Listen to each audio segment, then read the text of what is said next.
Hello everyone, and welcome to our final talk in the series on a changing planet, where we'll be looking briefly at climate change and what it means for the future. Now, the first question we should probably ask is, what is climate?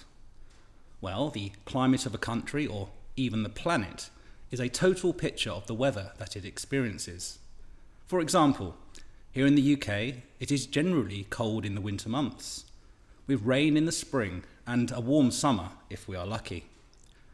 Now, unlike other countries, the UK does not have tornadoes or typhoons, and if it were to experience such weather systems, it would be an extremely rare occurrence.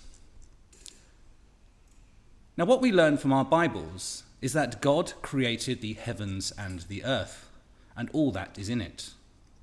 And this includes the weather and climate that we all experience. Now we read in Genesis 2, verses 4 to 6. This is the history of the heavens and the earth, when they were created, in the day that the Lord God made the earth and the heavens, before any plant of the field was in the earth, and before any herb of the field had grown. For the Lord God had not caused it to rain on the earth, and there was no man to till the ground. But a mist went up from the earth and watered the whole face of the ground. God created it, but we were also told that he has control over it. Now the prophet Jeremiah reminds us of this by quoting Psalm 135. Reading from Jeremiah chapter 10, verse 13. When he utters his voice, there is a multitude of waters in the heavens, and he causes the vapors to ascend from the end of the earth. He makes lightning for the rain. He brings the wind out of his treasuries. Now, in the writings of one of the minor prophets of Israel, a man named Nahum, we find the prophet is speaking about God working through both climate and weather, and also in this particular instance, an earthquake, to fulfill his purpose. Now the quote taken from Nahum chapter 1 reads, "The Lord has his way in the whirlwind and the storm, and the clouds are the dust of his feet. He rebukes the sea and makes it dry, and dries up all the rivers.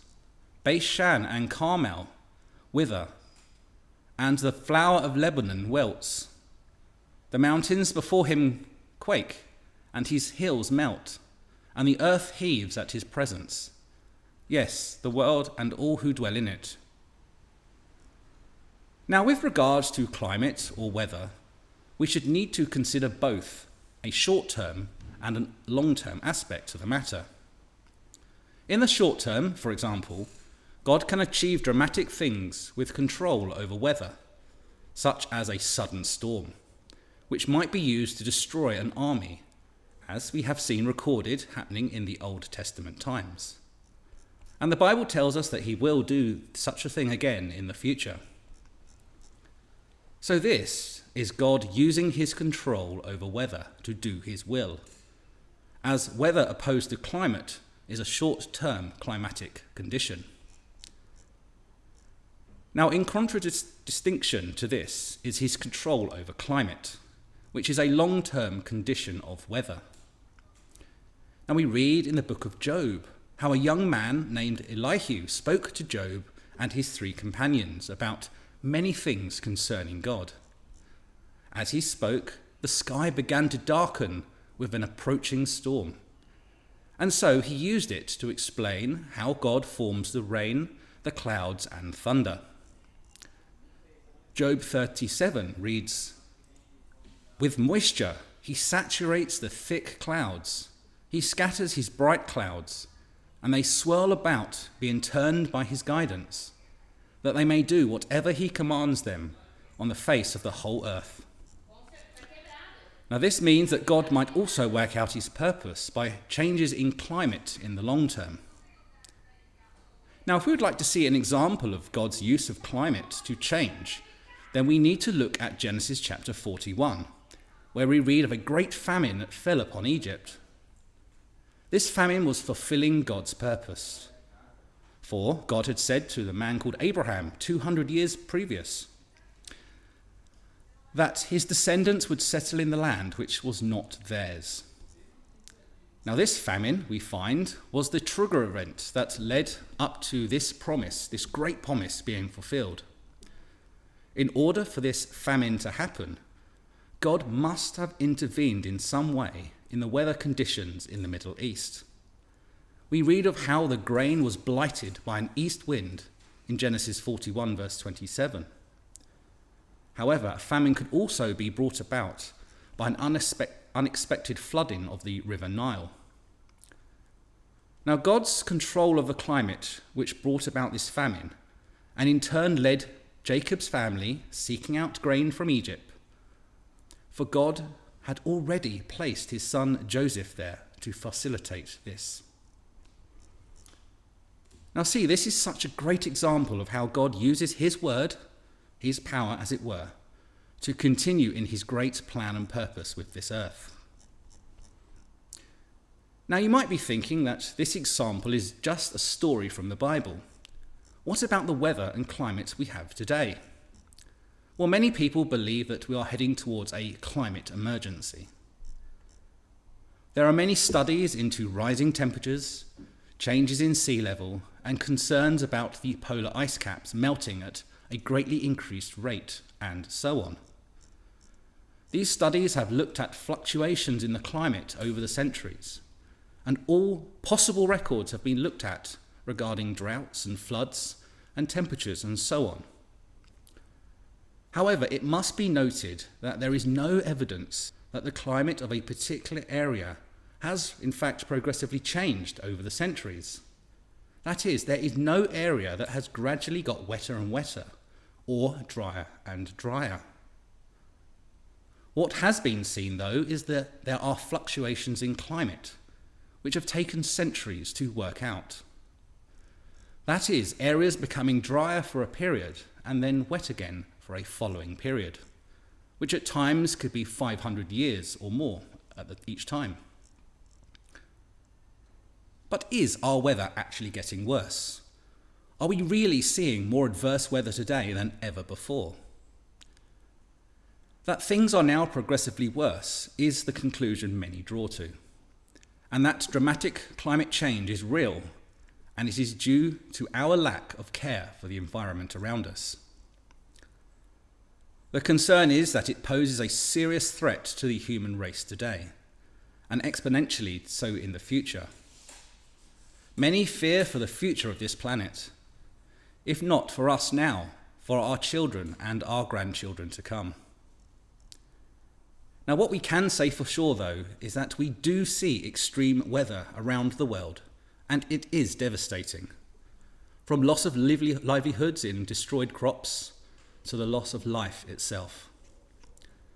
So the question you might ask then is, does God have his hand in this if he is in control of the weather and climate?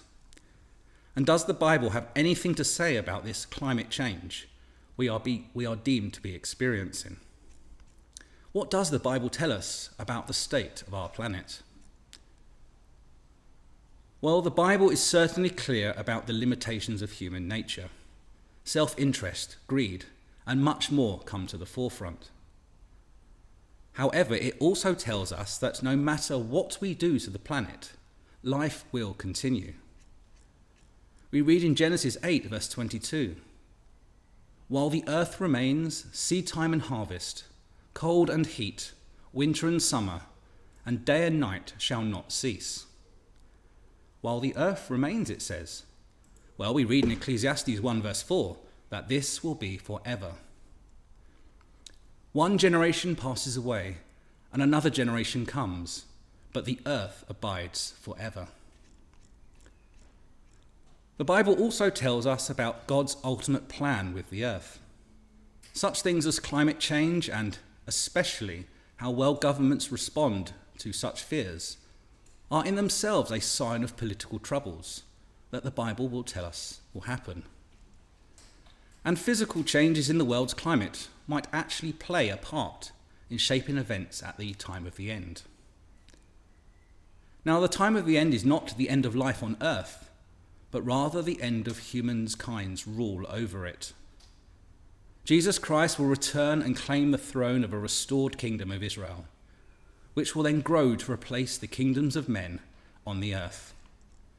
This kingdom will be a paradise, and all that damage that has been caused to the earth by man will be repaired. Yes, Jesus is coming back, and when he does, his power will be unlimited. We read in Mark chapter 13, "Then they will see the Son of Man coming in the clouds with great power and glory." Now, Jesus told his disciples, "And there will be signs in the sun, in the moon, and in the stars, and on the earth distress of nations with perplexity, the sea and the waves roaring, men's hearts failing them for fear, and the expectation of those things which are coming on the earth. For the powers of the heavens will be shaken." And this is recorded for us in Luke chapter 21. So here we see that Jesus told his disciples that before his return there will be troubled times. Now, our times now surely qualify, don't they? It's easy to relate to the words of these verses, where we read of men's hearts failing them for fear and the expectation of those things which are coming on the earth. And we can relate these things to such things as the pandemic of COVID, and case in point here, climate change. But Jesus then said, "Then they will see the Son of Man come in a cloud with great power and glory." Now when these things begin to happen, look up and lift your heads, because your redemption draws near. Now, the truth of the matter is, we don't have to worry about all these things, such as the climate crisis, if we believe in God. They are but a sign to us that Jesus is coming back to the earth. The media is full of events that are signposts to the certainty of Jesus' return. Today we have highlighted climate change, but there is so much more: wars, corruption, social inequity, and so on. So in conclusion then, it is important that we all think about our own personal impact on the environment and planet, and try to adopt ways of living harmoniously with God's creation. However, we should feel encouraged that God has shown us that he will not allow man to destroy his creation, for that is not his plan. We have seen the Bible speaks of a time when all the world's problems, such as those associated with climate change, will be finally resolved. Now, you may like to read from the book of Isaiah, chapter 35, which looks forward to the glory of that kingdom age to come, where we read, among other things, how the wastelands of this current age will be refreshed. Isaiah 35, verse 6. "For waters shall burst forth in the wilderness, and streams in the desert. The parched ground shall become a pool, and the thirsty land springs of water. In the habitation of jackals, where each lay, there shall be grass with reeds and rushes." And so the scriptures tell us that Jesus is set to return very soon. This day could be any time now. We don't know when, but it could be tonight, tomorrow, or next week. When he does come, it will be with suddenness and great power. Be ready for him. Now, there will be a short break until our next series of live talks, which are scheduled for September. So please join us next then, when we'll be looking at talking about God. In the meantime, for more information and access to previous talks and series, please visit our website, www.theoneway.net, or on our Facebook page or YouTube channel. Thank you for listening.